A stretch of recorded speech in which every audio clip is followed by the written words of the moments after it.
and their oats. Be the Quakers and their oats. Blessed be the Quakers and their oats. Blessed be the Quakers and their oats. Blessed be the Quakers and their oats. Blessed be the Quakers and their oats.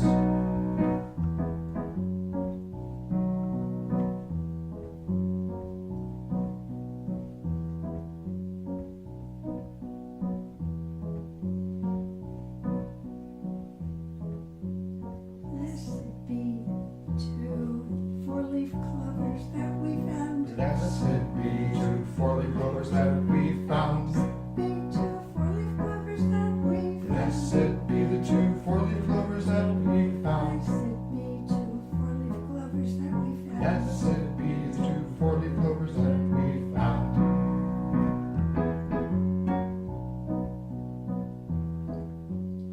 Blessed be lizards wrestling on the deck. Blessed be lizards wrestling on the deck. Blessed be lizards wrestling on the deck. Blessed be lizards wrestling on the deck. Blessed be lizards wrestling on the deck. Blessed be lizards wrestling on the deck.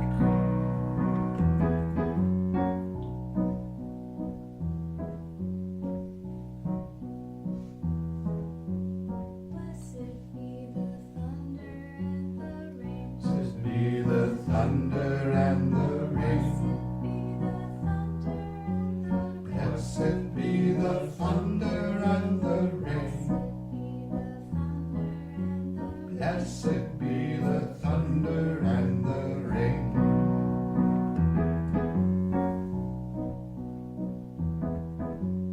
Blessed be the thunder and the rain. Blessed be the hummingbirds humming by. Be the hummingbirds humming by. Blessed be the hummingbirds humming by. Blessed be the hummingbirds humming by. Blessed be the hummingbirds humming by. Blessed be the hummingbirds humming by.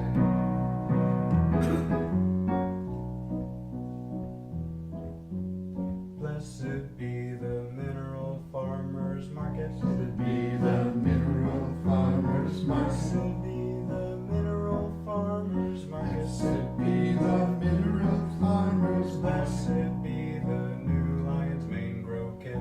Blessed be the new Lion's Mane Grow Kit.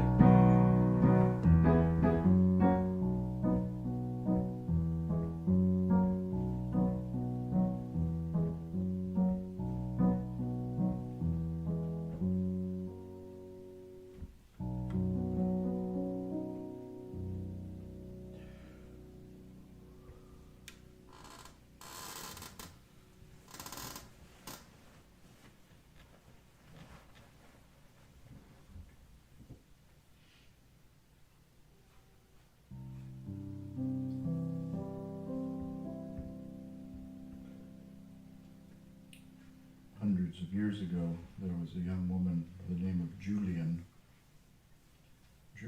of Norwich, England, and she had a lot to say.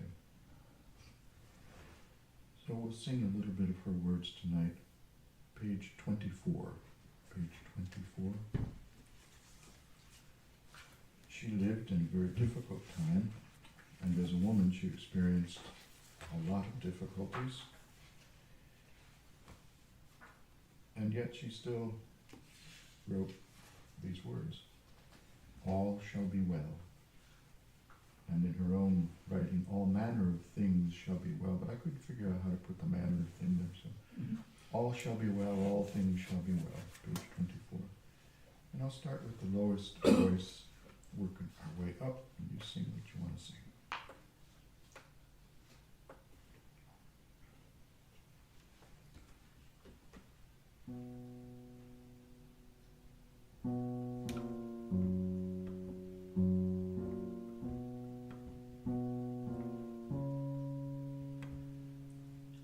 All shall be well, all things shall be well.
are enfolded in love. We are enfolded in love. We are enfolded in love. We are enfolded.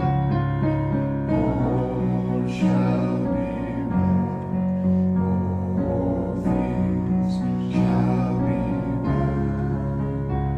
To love we return. To love we return. To love we return. To love we return. Oh, hallelujah. Oh, hallelujah. Oh,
what is the name of the movie we're watching tonight?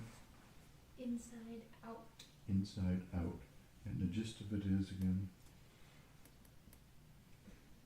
It's a movie about the emotions you feel inside, their roles in your life, and why you feel them, and why each of them is necessary. Cool. Very good. Like the Beatitudes. Mhm. So, the first Beatitude, blessed are the poor, for theirs is the kingdom of heaven. Right? In other words, let go of everything. Right? Experience your poverty, your loss.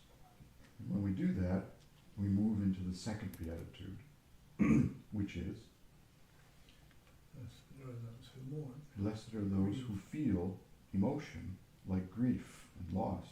Right? If you're poor, all you have to do is pick up, look at the news today, or call up a good friend. And when you experience your poverty, you experience the emotion of it. Right? So the Beatitudes are really a kind of pathway laid out for us. It's fair to say that most people don't see it that way, but I do. Beatitudes are like a path in the forest for us. Okay? The first steps are poverty. You know, we experience ourselves as losing stuff. In fact, everything. And then we experience the feeling of that, which is sadness, sorrow, mourning, grieving. And the Beatitude says, blessed are you who are able to feel this emotion, to experience it, for you will be comforted. So, that's the second Beatitude. The reason we practice silence so much, and I'd really be curious to hear about the Quakers and what they say, you know, like if I were just to walk in and say, hey dude, why so much silence? You know, see what they'd say. You know? Did you say that today? Yeah, basically. You did? No. Oh, right, and they would do what, Michael? Right. You can leave now. But I'm convinced that perhaps the main reason we practice silence is to be more free. More free of what binds us, what imprisons us, and particularly thoughts and emotions and all this stuff that, you know, in and of themselves are fine and good, and we need to experience them. At the same time, we cannot allow them to control us. We just can't. Because then we're not free. Right? We're not free. So it's for freedom that we do the silence, so that we can go inside and become more free. So our friend, Thomas Merton, has some more things to say to us about silence. And we'll just start and go around and see how far we get tonight. He speaks about a book. And this book speaks about silence, various degrees and kinds and levels of silence. And then he says, real silence is not isolation. I mean, when you're in silence, what goes through your mind? You know, all kinds of things, right? But one of the things that can go through our minds is, in the silence, we can actually pray for people. We can actually think about the people in this room and offer them to God, to the light, to love, and hold them in good intention. Right? That's one of the things we can do. So it's not isolation. It's actually deep connection. People who live in silence can and do communicate. Now he's talking as a monk, because monks live in silence. Silence can carry many different messages. So it's a language. It can be a powerful form of communication. Deep contemplative silence communicates prayer. There's a great difference between the silence of a hermitage and the silence of a community at prayer. One of the things that he's getting at here is the beauty and power of shared silence, right? The silence we experience in community. In that kind of silence, we get the support of people who love, provided they are awake, of course. He says, he's always got this little, you know what he's saying, right? If you're sleeping through life, you're not able to love. You know, if you're not aware of what's going on inside you, you're really not able to love very much. So, you know, good luck with that. Otherwise, the sleep or inertia communicates itself in a kind of silence that is, and uses a very harsh word here, dead. I've never used those two words together, but he's right. It's a dead silence. It's not a warm, full, life-giving silence. It's basically static. Therefore, the need is for a true silence which is alive and which carries a loving presence. So, genuine silence is not automatic. Neither is noise, he says. The tyranny of noise always has a will behind it. I love how he puts things. You know, I've never heard it quite put that way. The tyranny of noise always has a will behind it. When there's a racket, some person is usually causing it. Birds don't cause rackets. Wind doesn't cause racket. I visited New York, he says, once since entering the monastery, and I went back up around Columbia University. Oh, now there's a connection for today. That's where he studied, at Columbia, which is in the news right now. And I went into Harlem. The volume of noise was incredible. It included all-night shootings. Gangs were having at it, a kind of war, shooting each other from the roofs. But that was minor, he says, compared to the buses on Lenox Avenue, which made an incredible noise. It was like having a jet plane go through your room. That's noise. We have to realize, he says, that sometimes human beings do deliberately create noise. People frustrated, with frustrated wills, come together to make noise. Noise that causes others to suffer, while they themselves try to avoid their own suffering. This is one way for a frustrated person to get even, quote unquote. We must resist this. There is a note of injustice in noise making. The noise made by one person can compel another person to listen. This applies to chit-chat as well as to industrial noises. Okay, moving on. Since noise.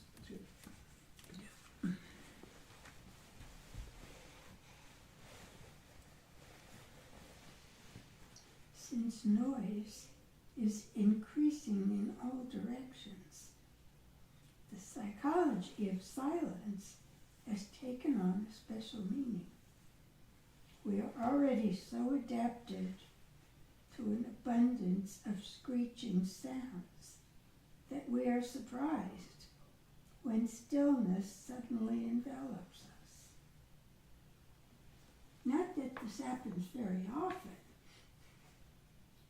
We begin to see that the whole question of our relation to the world, both positive and negative, centers in something like silence.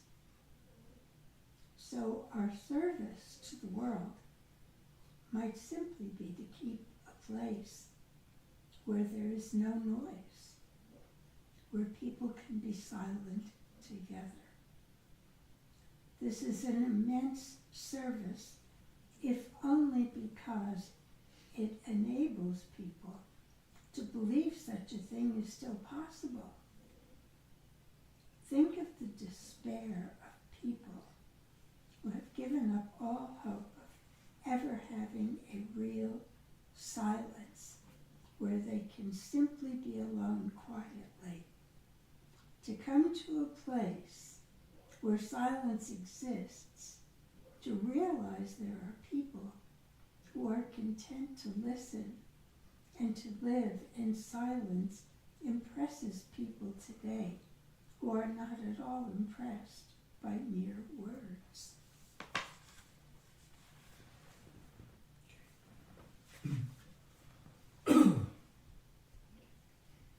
It isn't that words or preaching is bad.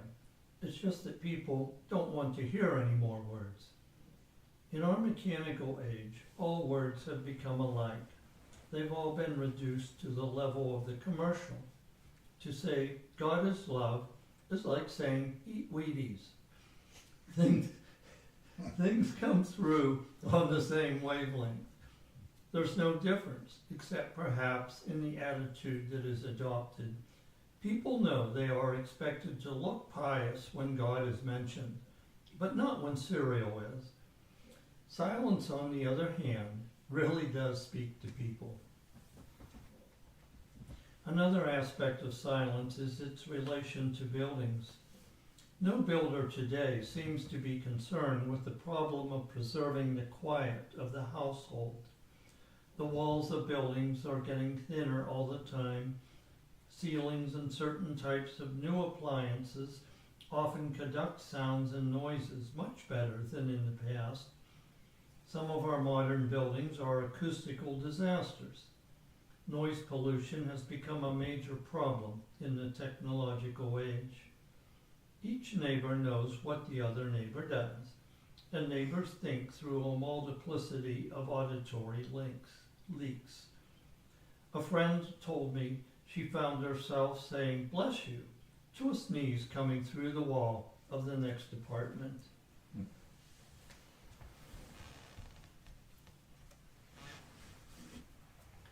The other side of this, of course, is that it's considered a luxury not to be subject to that kind of thing. But should it be a luxury? Buildings could easily be more soundproof, but it's cheaper for them not to be. There's a bigger profit in paper-thin walls. We have to protest this by exercising our right to maintain silence. Our silence is a protest against making people live in buildings that are thrown together with only profit in mind. Each of these aspects of noise and silence is worth considering. Genuine silence is the fruit of maturity, a blending of many positive and negative aspects. While silence is a form of presence, we must also recognize that presence has to include the notion of distance, the concepts of dignity and reserve. Presence doesn't happen just by people being merged and thrown together. You have to have enough distance to be yourself, composed and at ease. A concentration camp, by contrast, is exactly the opposite of this. Officials there try to destroy all distinction between persons, to reduce people to a common lot, to depersonalize as much as possible. This they do by pressing people to the limit, depriving them of food and sleep, and allowing them no time for thought or rest until they completely submit. This is what it means to have no distance, no dignity or space in which to be one's own person.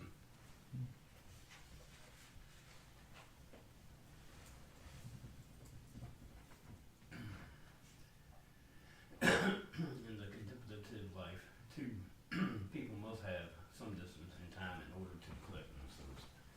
Silence serves this purpose.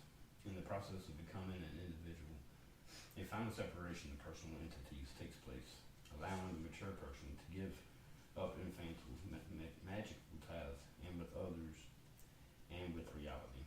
What are these magical ties? The infant lies in a symbolic relationship with its mother, while the child is being ingested. The two form but one orgasm. A magical tie is a kind of symbolic relationship.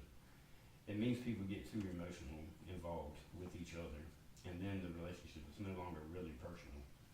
We have all seen the situations where people get too wound up in each other, like two parts of one organism. They constantly respond to each other. It's not particularly bad, but it is immature and childish and prevents personhood.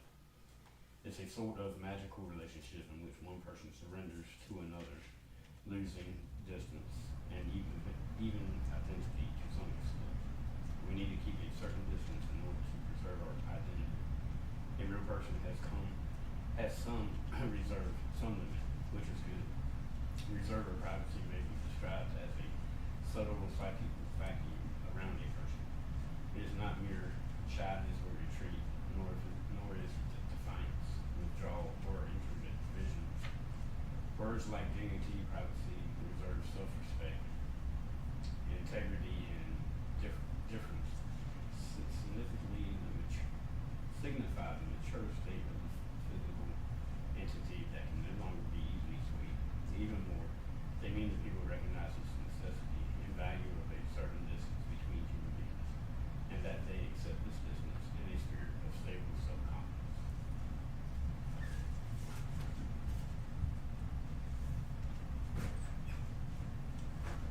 Our religious institutes exist to help form human beings, people who are complete persons. This is our work and our duty to the human race as well as to God. Our monasteries should be producing people who are fully developed human beings, and even saints. A saint is more than a fully developed human being. Actually, there's no such thing as a perfectly finished human product in this life. That is often a problem to people who come to see us. They expect a finished product. This is not our fault. It is not the fault of religious orders, nor the fault of our rules. It is the fault of our culture, our background, our history, and our sin. I once met a Muslim who was an authentic Algerian Sufi. Sufis are Muslims who emphasize the mystical side of religion. This man is a true spiritual master, a very simple person who knows no English and lives in a little back street in Morocco. He has disciples and helps them to advance the spiritual life. I have seldom met anyone who I have thought was closer to being a finished product than this man. He is about 85 years old. When he was here a year ago, a lot of us went for a walk with him. When we got to the steep hills, he ran up ahead of everybody. He just kicked his slippers off, picked them up in his hand, and went right up the side of the hill. The Sufi was invited by Temple University to talk to the students of comparative religion in this country. He visited a lot of centers, not giving formal talks, but just enjoying getting together with interested people. He met with a group of about 15 monks here, and it was amazing how well he understood them. They would ask questions, and he would give answers that went far beyond the questions. He would answer what the person really wanted to know. His response was fitted to the person, not in general. That is how true spiritual masters teach. The italics. Thank you.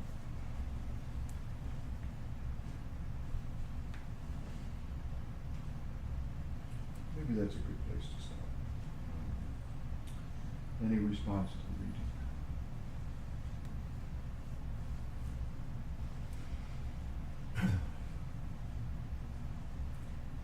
Brings back memories when I first started practicing silence, because silence was a punishment in our household growing up.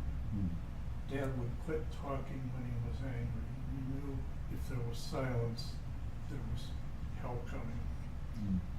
And something I actually had to work to. I mean, I knew this was a different silence, but inwardly, it took time to get to the good silence.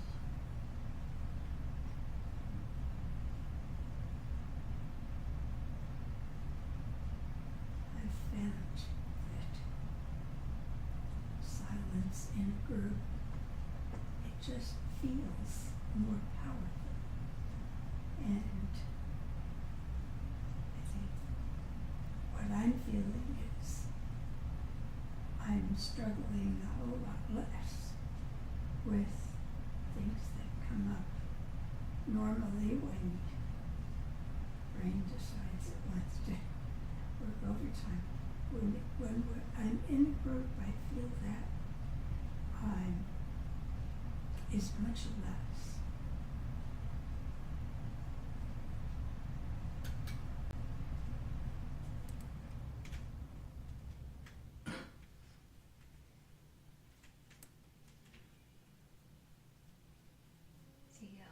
The first part of the reading brought up a couple memories for me. One that when I was in college, my major was linguistics, and I wrote an entire paper about silence as communication. And just remembering that I wrote that paper and how I'd made an argument that silence simplifies nonverbal communication. But it gives you the space to pay more attention to people's body language and facial expression, but that you can communicate emotion with silence. And if you don't get the opportunity to experience silence, it's like a language you'll never learn. And when he was talking about the screeching of a city and how houses get built when you can hear the appliances, and I remembered being in my apartment one time and there was a full power outage, like the whole neighborhood lost power. And it was at night, so it turned dramatically dark. But I had thought it was quiet in my apartment, and then hearing all of the electronics and all the wiring in the walls and the fans just power down. Like, oh, that's what silence is, right? So even in the modern world, when we think we can find silence, there's often modern noise going on somewhere. So getting to experience genuine silence is a rare thing these days, and precious.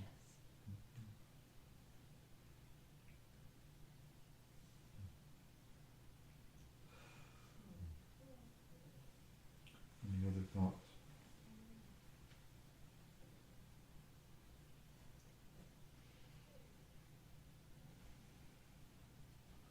So, what does Merton mean by distance? And why is that so important and good and necessary? Distance, what does he mean?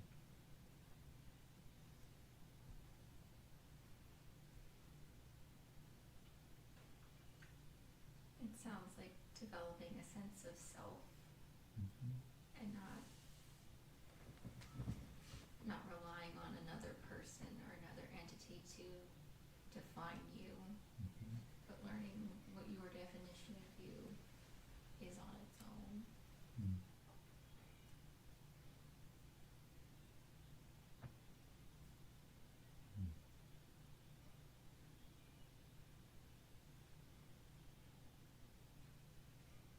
I think there's an element that you can only go so far for so long into yourself if there's not silence, because then others have the right to call you out, and by our nature it's like, well, I have to respond to this or to that.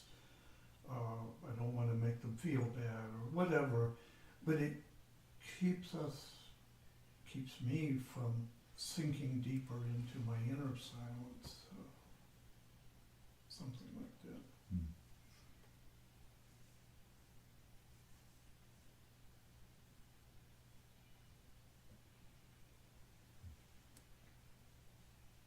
So Merton is writing as a monk, living among monks, and he says, keep your distance, boys.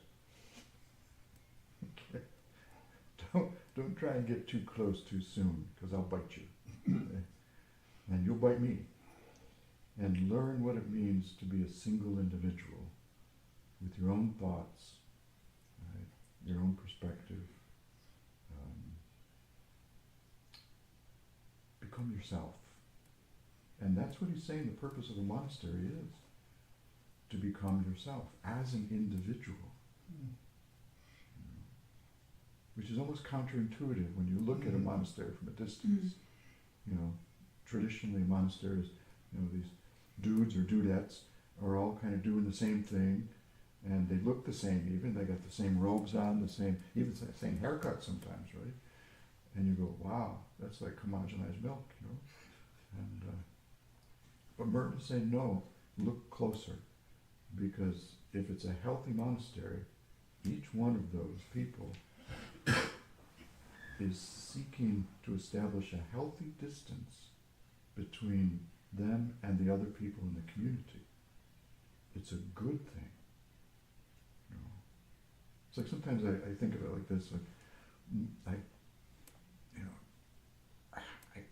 for whatever reasons I think about bubbles.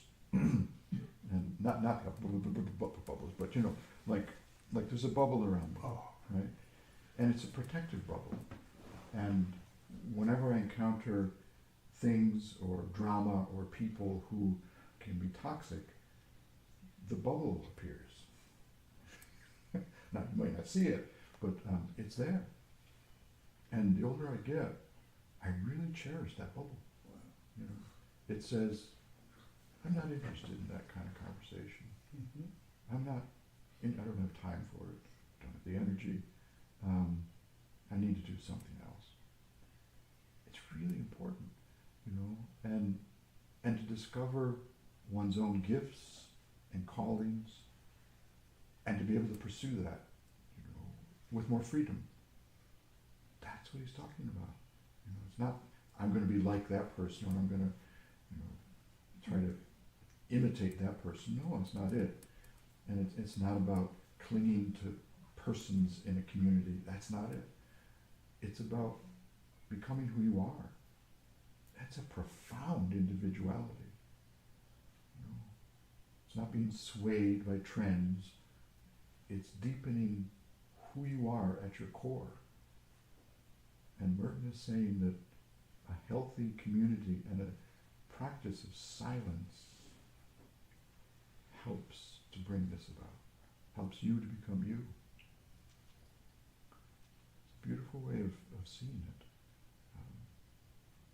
Yeah. We'll have to check in with our Quaker friends and see how they think of it. Yeah. All right, we'll close with a song.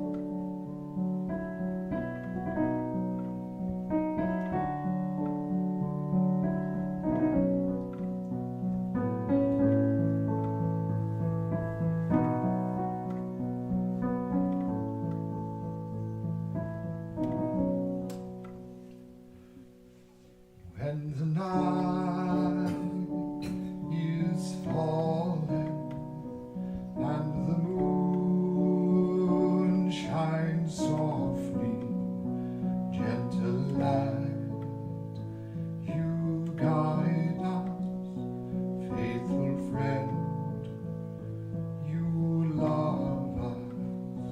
When the night is falling and the moon shines softly, gentle light, you guide us, faithful friend, you love us.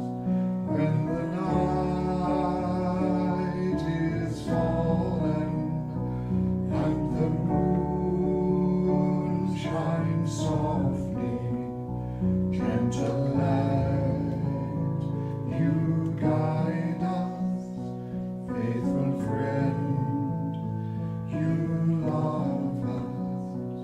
When the night is falling and the moon shines softly, gentle light, you guide us, faithful friend, you love us.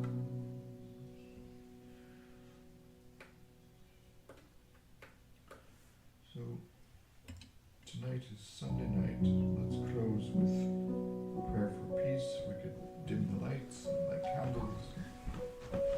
Imagine a peaceful world.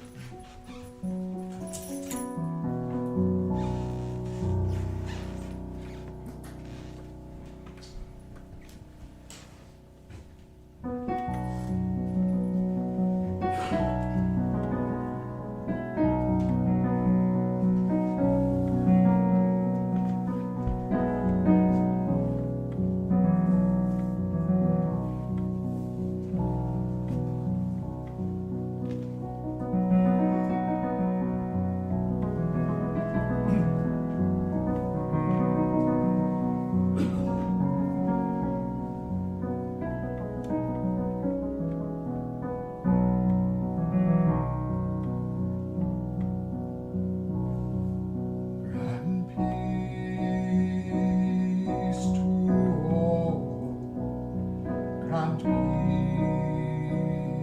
to all, grant peace to all on earth. Grant peace to all, grant peace to all,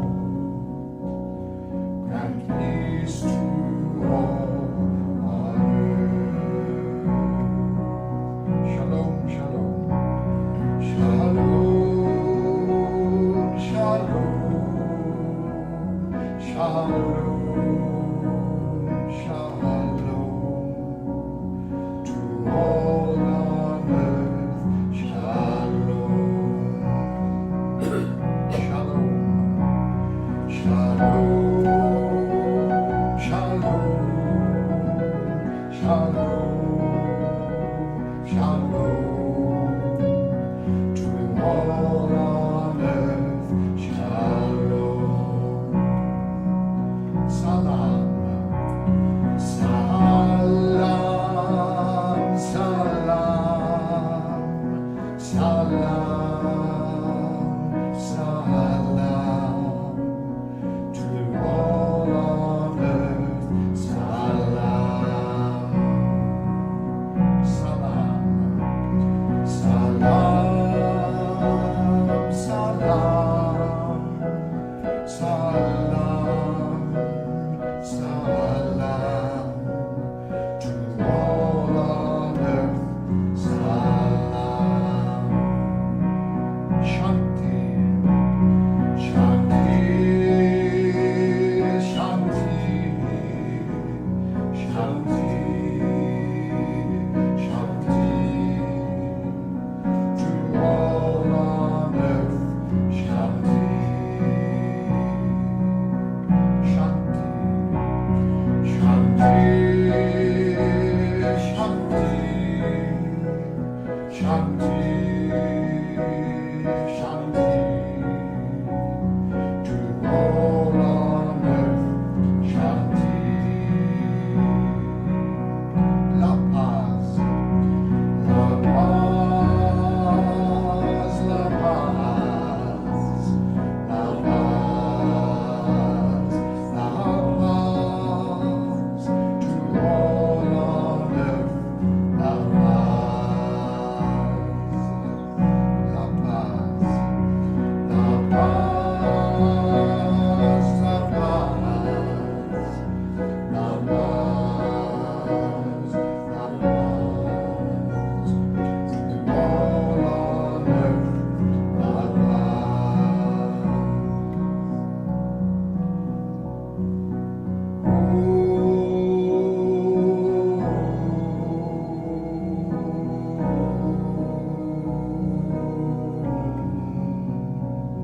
to all on earth.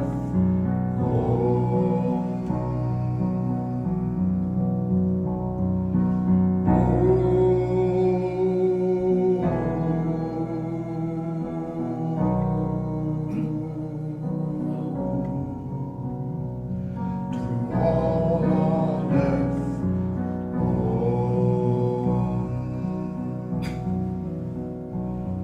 Grant peace to all, grant peace to all, grant peace to all on earth. At the close of this day, a prayer for peace, beginning with our own hearts and minds and bodies. The silence within. May we learn, cultivate, experience the depth of that beautiful silence. May it be so.